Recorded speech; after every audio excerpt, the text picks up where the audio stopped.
Mga Kawikaan Kapitulo 5. Anak ko, pakinggan mo ang aking karunungan, ikiling mo ang iyong pakinig sa aking unawa. Upang makapag-ingat ka ng kabaitan, at upang ang iyong mga labi ay makapag-ingat ng kaalaman.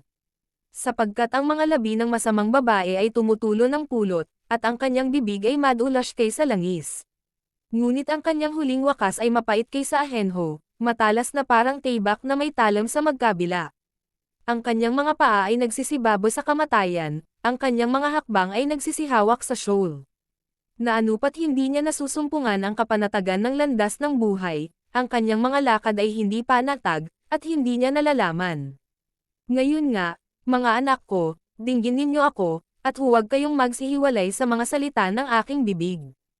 Ilayo mo ang iyong lakad sa kanya, at huwag kang lumapit sa pintuan ng kanyang bahay.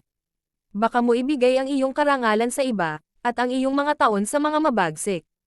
Baka ang mga di kilalang babae ay mapuno ng iyong kalakasan, at ang iyong mga pinagpag-alan ay mapasa bahay ng kaapid.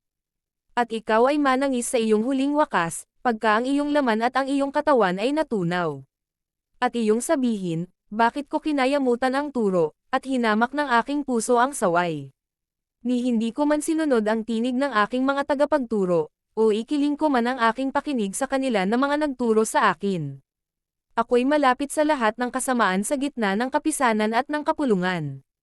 Uminom ka ng tubig sa iyong sariling tipunan ng tubig, at sa nagsisiyagos na tubig sa iyong sariling balon.